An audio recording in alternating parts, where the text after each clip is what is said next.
ہائے اصغر میرے اصغر، ہائے اصغر میرے اصغر۔ جناب علی اصغر کے مصائب میں یوں بیان کر رہا ہوں کہ ہم میں سے بہت سارے لوگ ان کو بچہ سمجھتے ہیں، جبکہ عالم انوار میں بچہ اور بڑا نہیں ہوتا، یاد رکھیں۔ وہ دنیاوی اعتبار سے تھے، ان کا نور مقدس اس دنیا میں 6 مہینے رہا۔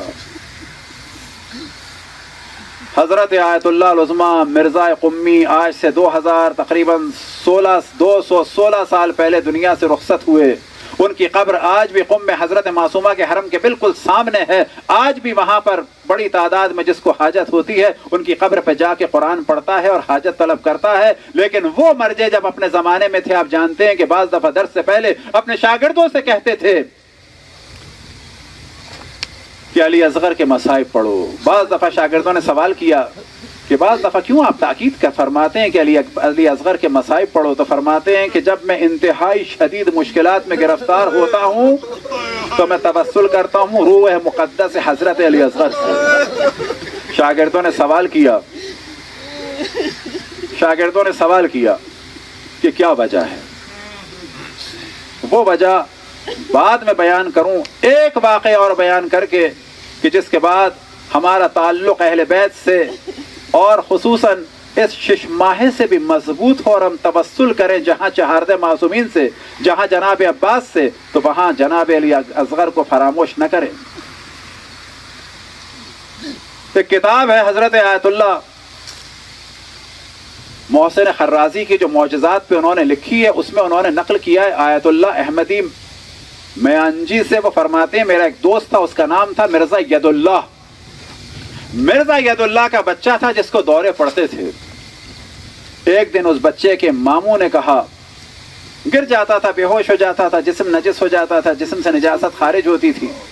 ایک دن اس کے ماموں نے کہا کہ میرے دل میں آیا ہے کہ جناب علی اصغر کو عریضہ لکھوں، خط لکھوں، اپنے نام سے نہیں، اس بچے کے نام سے۔ بچہ 4 سال کا ہے،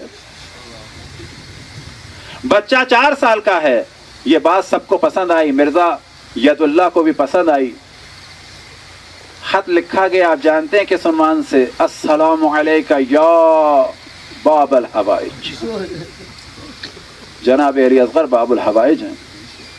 یا علی اصغر، میں 4 سال کا بچہ ہوں، شدید بیمار ہوں، علاج کراتا ہوں، نتیجہ نہیں نکلتا ہے، ڈاکٹروں نے جواب دے دیا ہے، میں آپ کو واسطہ دیتا ہوں آپ کے والد کا، آپ کی والدہ کا اور بہن کا،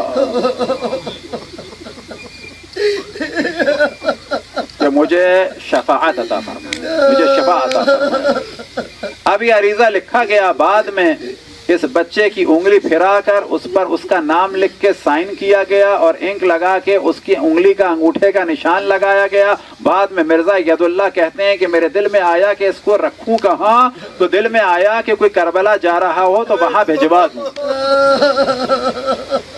ایک وقت آیا کہ انہوں نے کچھ لوگوں سے پوچھا، پتا چلا کہ 5-6 لوگ ہیں کربلا جا رہے ہیں۔ ایک سے ان کی ملاقات ہوئی اور کہا کہ یہ امام حسین کی زری میں ڈال دینا۔ آپ جانتے ہیں کہ جناب علی اصغر کا جسم اطہر کہاں ہے؟ گنج شہیدہ میں نہیں ہے، امام حسین کے سینے کے ساتھ دفن ہے۔ اجرکم اللہ۔ ایک وقت آیا کہ یہ لوگ زیارت پہ چلے گئے، یہاں تک کہ ایک دن خواب میں یہ مرزا ید اللہ نے دیکھا کہ امام رضا علیہ السلام تشریف لائے اور فرما رہے ہیں۔ کون؟ اب آپ کو تعجب ہوگا کہ ہم امام رضا پہ کیسے چلے گئے۔ مرزا ید اللہ نے خواب میں دیکھا کہ امام رضا علیہ السلام تشریف لائے اور فرماتے ہیں کہ میں نے تمہارا خط اپنے چچا حضرت علی اصغر کو دے دیا ہے۔ امام رضا فرما رہے ہیں کہ میں نے تمہارا خط اپنے چچا حضرت علی اصغر کو دے دیا ہے۔ امام رضا فرما رہے ہیں میں نے تمہارا خط اپنے چچا، میں نے تمہارا خط اپنے چچا۔ امام رضا فرما رہے ہیں 6 مہینے کے بچے کے لیے، وہ بچے نہیں ہیں، میں نے تمہارا خط اپنے چچا جناب علی اصغر کو دے دیا۔ ان کی گھبرا کے آنکھ کھلی، کیا دیکھا کہ بیٹے پر کچھ بہتری کے آثار نظر آ رہے ہیں۔ ہوش آیا، 3-4 دن میں احساس ہوا کہ یہ تو پورا صحیح ہو چکا ہے۔ 3-4 دن میں کیوں احساس ہوا؟ صحیح تو ہو چکے تھے، کیونکہ یہ گر جاتا تھا بچہ، بے ہوش ہو جاتا تھا بچہ۔ اب یہ پریشان کہ معاملہ کیا ہے؟ جناب امام رضا علیہ الصلوۃ والسلام یہاں کہاں آ گئے بیچ میں؟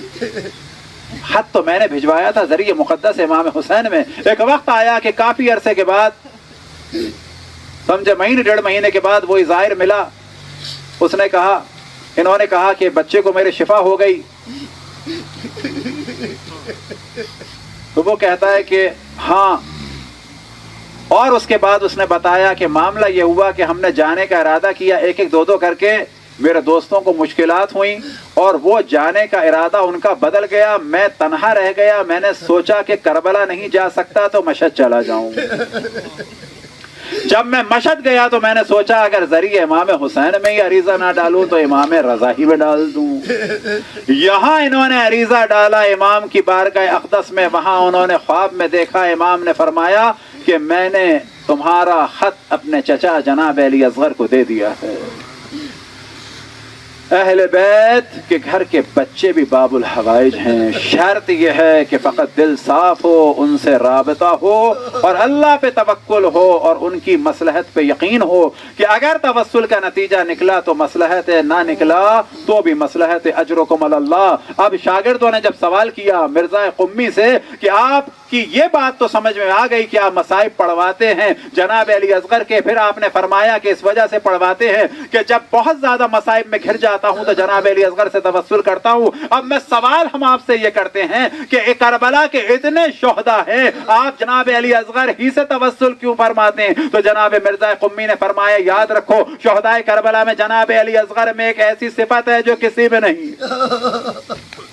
جب کسی میں نہیں تو مراد یہ ہے کہ نہ امام حسین میں نہ حضرت عباس میں۔ اب شاگردوں نے گھبرا کے سوال کیا کہ کون سی صفت ہے کہ جو امام حسین میں بھی نہیں؟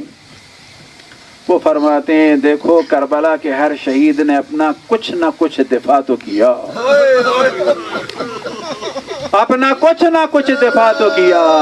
یہ علی اصغر ہے کہ جو اپنا دفاع بھی نہ کر سکا، حرکت کی بھی طاقت نہیں تھی، بس مصائب ختم ہو گئے۔